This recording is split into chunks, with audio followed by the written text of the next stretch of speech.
1958, several families had arrived to stake their claim. A member of one of those families, Fanny Van Dyke, shared some vivid memories of those early days.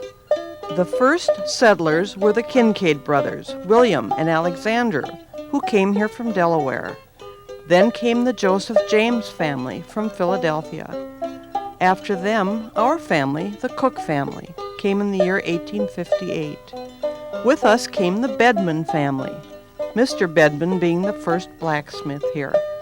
The Darling family came, and they were the first people who knew how to be good farmers, and everyone went to them for advice. The spirit among all the early settlers was a kindly one, and each one helped the others. With all the inconveniences at this time, we managed to have quite a little sociability, and when one had anything extra nice to eat, they always gave a party for the rest. Mrs. Bedman had invited us all one evening, and the feature was to be dried apple pie. She had only enough apples to make 2 pies, and had set them on a bench near the stove.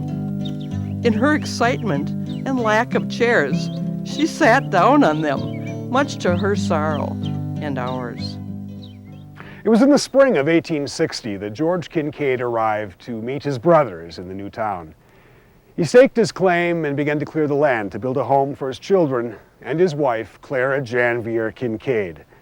They would arrive when the weather warmed up. And now to continue with the diary of Clara Kinkead. We traveled by cars to Prairie du Chien on the Mississippi River, then took the boat to St. Paul. There Will Kinkead met us with ox teams to take us the rest of our journey with our goods for housekeeping in a log cabin. We left St. Paul on the 30th of June, on Saturday afternoon, and camped out that night, which was a new life for us, but the young men knew just how to do as they had spent some time in the western wilds. So we got on as comfortably as possible, fighting the mosquitoes. We women folks slept in the wagons, and the men on the ground under the wagons. The next day being Sunday, we did not travel far. Sunday night there came up a rain and I took cold and had to take my baby and go up on the stage the next day. I got to St. Cloud that night and had to stay there until Wednesday morning, the 4th of July. I took the stage for Alexandria and had a very unpleasant day of travel with only one other passenger, a soldier from Fort Abercrombie. He was very kind to me and my baby.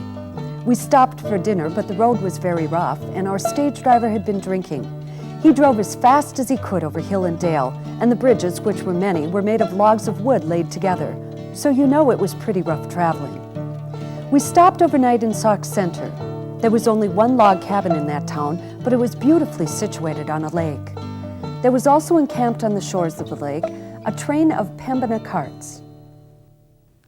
I must describe these trains. They consisted of from 25 to 50 carts made entirely of wood and not a particle of iron about them, and drawn by one ox.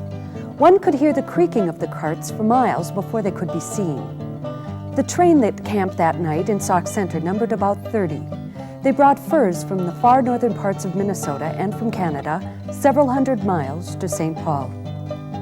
My room was on the ground floor, and ground floor it surely was, as there were no boards on the ground, only some hay spread down and a carpet tacked to the logs around the edges. I was glad to see daylight and start off again on my journey. We had only traveled a few miles when our stage in crossing a slough got stuck and could not move. So there we were, out on a big prairie, stuck in a slough, and the driver and the soldier had to unload the stage. It had several bags of flour and other things aboard. They were carried over on the prairie, then my baby and me taken over and perched on top of them. Next, the horses were hitched to the back of the stage, pulled it out backwards, and came around. The men loaded us all up and we started off again. We then had 7 miles of woods to pass through. The trees had been cut down, but the stumps were still there. Such a ride. It seemed to get worse all the time. We reached Alexandria that afternoon. Our cabin was about a half-mile from the town. Truly glad I was to be at my journey's end and to see my husband once more. He had been there about 3 months, putting up the cabin and getting things ready for us. Everything was so wild, and so few things to keep house with.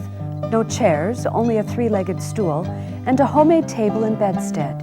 But it was a place to rest, and I knew when the wagons would get there, I would have more of the comforts of frontier life. My husband would get me my first meal himself, and it consisted of wild pigeons, fried ham and eggs, bread and coffee. It tasted very good, for I was hungry after such a long ride. We had one large living room downstairs with a bed there and two upstairs, and it is surprising how we could stow away and be so comfortable and happy there.